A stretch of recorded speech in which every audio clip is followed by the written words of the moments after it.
കേരളം പലപ്പോഴും തീവ്രവാദത്തിൻ്റെയും തീവ്രവാദികളുടെയും ഹബ്ബായി മാറുന്നു എന്ന് ചില വർത്തമാനമുണ്ട്. കാരണം അത്തരത്തിൽ ചില ഭീകര സംഘടനകൾ ഇവിടെ നിന്ന് വളർന്നു വന്നു. അതുപോലെ യുവാക്കളെ റിക്രൂട്ട് ചെയ്ത് കൊണ്ടുപോകുന്നു. ഇത്തരത്തിലുള്ള കാര്യങ്ങളുമൊക്കെ പുറം ലോകം അറിഞ്ഞു. അതുകൊണ്ട് തന്നെയാണ് കേരളത്തെ അങ്ങനെ ചിത്രീകരിച്ച് വെച്ചിരിക്കുന്നത്. ചിത്രീകരിച്ച് വെക്കുക എന്ന് പറഞ്ഞാൽ അത്തരത്തിലുള്ള സംഭവങ്ങൾ ഉണ്ടായിട്ടുണ്ട് എന്നർത്ഥം. അതായത് കേരളത്തിൻ്റെ ഈ വനാന്തരങ്ങളിൽ ഇതിന് വേണ്ടതായ സൗകര്യമുണ്ട് എന്ന് പല ശക്തികൾക്കും മനസ്സിലായതുകൊണ്ടാണ് ഇവിടെ ഇങ്ങനെ രൂപപ്പെടുത്തിയെടുക്കുന്നത്. ഇപ്പോൾ നമുക്കറിയാം, പോപ്പുലർ ഫ്രണ്ട് പോലുള്ള ഒരു തീവ്രവാദ പ്രവർത്തകർ അവരൊക്കെ തന്നെ അത്തരത്തിൽ വളരെ ഗൂഢാലോചനയോടെയും തന്ത്രപ്രധാനമായിട്ടുള്ള നീക്കങ്ങളിലൂടെയുമാണ് അവർ കേരളത്തിൽ ശക്തി പ്രാപിച്ചത്. പക്ഷേ കേന്ദ്രം സസൂക്ഷ്മം നിരീക്ഷിച്ചത് കൊണ്ട് വൻ അപകടത്തിലേക്ക് പോകാതെ അതിനെ തടഞ്ഞു നിർത്താൻ സാധിച്ചു. രായ്ക്ക് രാമാനും ഇവിടെ നിന്ന് മുഴുവൻ സംഘാംഗങ്ങളെയും അവർ തൂത്തുകൊണ്ടുപോയി. അവരുടെ സ്ഥാവര ജംഗമ വസ്തുക്കളെല്ലാം തന്നെ ജപ്തി ചെയ്തു. ഇനി വളരാൻ അനുവദിക്കാത്ത തരത്തിൽ അവരെ മുറിച്ചിട്ടു എന്നുള്ളതാണ് എടുത്തു പറയേണ്ട കാര്യം. അങ്ങനെ കേരളം എന്തുകൊണ്ടാണ് ഇങ്ങനെയൊക്കെ ആയി തീരുന്നതെന്ന് ചോദിച്ചാൽ ഇവർക്ക് അതിനുള്ള സാഹചര്യം ഉണ്ടാകുന്നുണ്ട്. പ്രത്യേകിച്ച് കേരളത്തിലെ ഈ വനാന്തര മേഖലകളും അതിനോട് ചേർന്നുള്ള മലയോര മേഖലകളുമാണ് കൂടുതൽ ശ്രദ്ധിക്കപ്പെടേണ്ടത്. ഇപ്പോൾ ഉദാഹരണത്തിന് പത്തനംതിട്ട ജില്ല, അതുപോലെ തന്നെ ഉണ്ട് കേരളത്തിൻ്റെ വടക്കൻ പ്രദേശങ്ങളിലൊക്കെ തന്നെ മലയോര ഭാഗങ്ങളിൽ, അതുപോലെ വയനാട് പോലുള്ള ഇടങ്ങളിൽ. ഇപ്പോൾ പത്തനംതിട്ട ജില്ലയിൽ നിന്ന് വളരെ പ്രധാനപ്പെട്ട ഒരു വാർത്ത വരുന്നത് ഈ തന്ത്രപ്രധാന വനമേഖലയിൽ അജ്ഞാത സംഘങ്ങളുടെ സാന്നിധ്യമുണ്ട് എന്നാണ്. പത്തനംതിട്ട ജില്ലയാണ് ഇതിനകത്ത് ഏറ്റവും പ്രധാനമായിട്ട് എടുത്തു പറയുന്നത്. അവിടെ നമുക്കറിയാം, ശബരിമല വനാന്തര ഭാഗമാണ്. വലിയ ഭീകര ജന്തുക്കളും വന്യമൃഗങ്ങളും ഒക്കെ അടങ്ങുന്ന ഏറ്റവും കൂടുതൽ വനസമ്പത്തുള്ള ഒരു ജില്ല തന്നെയാണ് പത്തനംതിട്ട.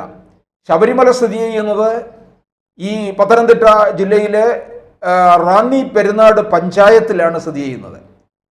ആ വലിയ നമ്മൾ ശബരിമല യാത്രയിൽ കാനനപാത എന്ന് പറയുമ്പോഴും അവിടെ ശബരിമലയും ഒക്കെ തന്നെ വലിയൊരു ടൗൺഷിപ്പ് പോലെ തോന്നിക്കുമെങ്കിലും ഏറ്റവും വലിയ വനത്തിനകത്താണ് ശബരിമല സ്ഥിതി ചെയ്യുന്നത്.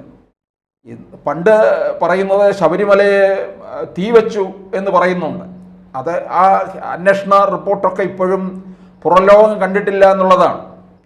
അതിൻ്റെ പിന്നിലൊക്കെ ഉണ്ടായിരുന്ന സംഘങ്ങളെയൊക്കെ പിടികൂടി എന്നും പറയുന്നുണ്ട്. അതിലേക്ക് പോകുന്നില്ല. അപ്പോൾ ഇത്തരത്തിൽ വനത്തിനകത്ത് ക്യാമ്പ് ചെയ്തുകൊണ്ട് ഏതു തരത്തിലുള്ള ഭീകരവാദ പ്രവർത്തനമായാലും അതുപോലെയുള്ള അല്ലെങ്കിൽ വനം കൊള്ള പോലുള്ള ഇപ്പോൾ വീരപ്പനെ പോലുള്ളവർ ഒക്കെ തന്നെ, അതുമല്ല ഈ ശബരിമല ഭാഗത്തുള്ള വനാന്തർഭാഗം എന്ന് പറയുന്നത് ഈ അതിർത്തി മേഖല കൂടിയാണ്.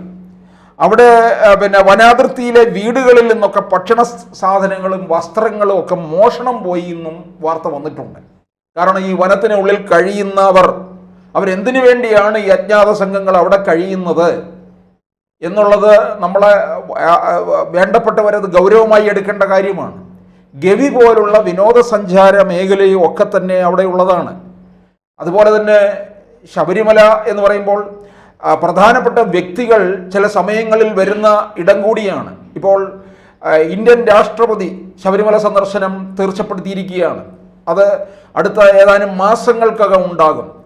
അപ്പോൾ അങ്ങനെയുള്ള ഒരു സാഹചര്യത്തിൽ ഈ ശബരിമല പോലുള്ള വനമേഖലയിൽ അജ്ഞാത സംഘങ്ങളുടെ സാന്നിധ്യം വളരെ ശക്തമായിട്ട് നിരീക്ഷിക്കേണ്ടതാണ്.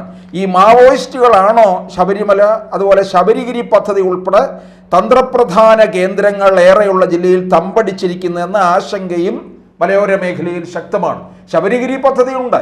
മാവോയിസ്റ്റുകളെ സംബന്ധിച്ചിടത്തോളം അവരുടെ നീക്കം എങ്ങനെയുള്ളതാണെന്ന് നമുക്കറിയാൻ പറ്റില്ല.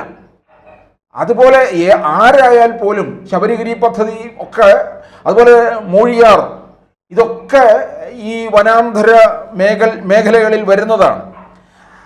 അതുപോലെ തന്നെ ഒരു മാസത്തിനിടെ 10ലേറെ തവണയാണ് ഈ വനാന്തർഭാഗത്ത് നിന്ന് ഭക്ഷണ സാധനങ്ങൾ മോഷ്ടിച്ചതെന്ന് പറയുന്നുണ്ട്. ഈ ശബരിമല വനമേഖലയോട് ചേർന്ന് ഉള്ള പ്രദേശങ്ങളിലെ വീടുകൾ പൊതുവെ കുറവാണ്. പെരുന്നാട് പഞ്ചായത്ത്, അതുപോലെ തന്നെ പമ്പാവാലി പഞ്ചായത്ത് ഇങ്ങനെ നിൽക്കുകയാണ്. ഈ ളാഹ കഴിഞ്ഞാൽ പിന്നെ അങ്ങോട്ട് മണ്ണാർക്കുളഞ്ഞി പമ്പ പാതയിൽ ളാഹ കഴിഞ്ഞാൽ പിന്നെ ജനവാസം കുറവാണ്. നിലയ്ക്കലിൽ ഒക്കെ ഉള്ളതെന്ന് പറയുന്നത് കുറച്ച് ആദിവാസികളാണുള്ളത്, അല്ലാതെ മറ്റാരും തന്നെ ഇല്ല. അതുപോലെ പമ്പ, ശബരിമല, ചാലക്കയം, നിലയ്ക്കൽ ഭാഗങ്ങളിലൊക്കെ തന്നെ എപ്പോഴും പണി നടക്കുന്നുണ്ട്. മരാമത്ത് പണികൾ നടക്കുന്നത് കൊണ്ടുള്ള അതിൻ്റേതായ ആൾക്കാരും എല്ലാ ഡിപ്പാർട്ട്മെൻറ്റിൽ നിന്നും ഒന്നോ രണ്ടോ ആൾക്കാർ മാത്രമേ ഉണ്ടാകുന്നുള്ളൂ.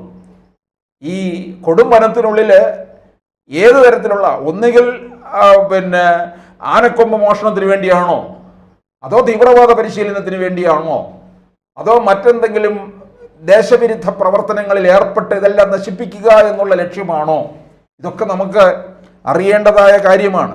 മുമ്പ് മാവോയിസ്റ്റ് സാന്നിധ്യം ഉണ്ടായിരുന്ന മേഖലയാണ്, ഇതിനോട് ചേർന്നുള്ളതാണ് ഗൂഡ്രിക്കൽ, വടശ്ശേരിക്കര റേഞ്ചുകൾ എന്ന് പറയുന്നത്. അന്തർ സംസ്ഥാന വനാതിർത്തിയിലൂടെ ഈ പ്രദേശത്ത് എത്താം എന്നുള്ളതാണ് ഈ പ്രദേശത്തിൻ്റെ ഒരു പ്രത്യേകത.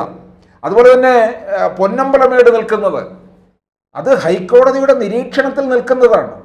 അവിടെ നിന്ന് ഒരു ചിത്രം പോലും പുറത്തേക്ക് പോകാൻ പാടില്ല എന്നുള്ളതാണ് ഹൈക്കോടതി നിർദ്ദേശിച്ചിരിക്കുന്നത്. അവിടെ 24 മണിക്കൂറും 365 ദിവസവും അവിടെ സുരക്ഷാ ഭടന്മാർ ഉണ്ടെന്നുള്ളതാണ്. അങ്ങോട്ടേക്ക് കടത്തിവിടാൻ പോലും അനുവദിക്കത്തില്ല. അതിൻ്റെ ഇപ്പം നമുക്കറിയാം, ശബരിമല പൊന്നമ്പലമേട്ടിൽ മകരജ്യോതി തെളിയുന്ന സ്ഥലമാണ്. ഏതെങ്കിലും തരത്തിൽ അവിടുത്തെ ചിത്രങ്ങളൊക്കെ എടുത്ത് പുറം ലോകത്തെ അറിയിച്ചുകൊണ്ട് ശബരിമലയെ തകർക്കുക എന്നുള്ള ലക്ഷ്യം വെച്ചുകൊണ്ടും ചിലർ ഇത്തരത്തിൽ വനത്തിനുള്ളിൽ തമ്പടിച്ചുകൊണ്ടുള്ള പ്രവർത്തനങ്ങളിൽ ഏർപ്പെടുന്നുണ്ട് എന്നുള്ളതാണ്. അതുപോലെ ഈ പലതരത്തിലുള്ള മോഷണം സമീപത്തെ വീടുകളിൽ നിന്ന് പോകുന്നുണ്ട്. പാത്രം, മറ്റ് ഭക്ഷണ വസ്തുക്കൾ, വസ്ത്രം, ഇവയൊക്കെ.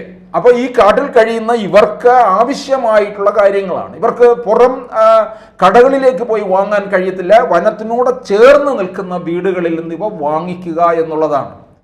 അപ്പോൾ ഇതൊക്കെ കൂടുതൽ സംശയമുണ്ടാക്കുന്നതായ കാര്യങ്ങൾ തന്നെയാണ്. അപാരമായിട്ടുള്ള വനമേഖലകളായതുകൊണ്ട് സാധാരണക്കാർ അങ്ങോട്ടേക്ക് കയറി ഇതിനകത്ത് കൂടുതൽ അന്വേഷണം നടത്താൻ തയ്യാറാകത്തില്ല. കാരണം അത് അവർക്ക് തന്നെ ചിലപ്പോൾ തിരിച്ചടി ഉണ്ടാകുമോ എന്ന് ഭയന്നുകൊണ്ടാണ് അവരതിന് തയ്യാറാകാത്തതും. എന്തായാലും ഈ മലയോര മേഖലകളിലൊക്കെ തന്നെ ആശങ്ക നിറഞ്ഞു നിൽക്കുന്നുണ്ട്. കാരണം ഇത്തരത്തിലുള്ള അജ്ഞാത സംഘങ്ങൾ എന്തിനു വേണ്ടിയാണ് ഇത്തരത്തിലുള്ള നീക്കം നടത്തുന്നത് എന്നുള്ളതാണ് അറിയേണ്ട കാര്യം.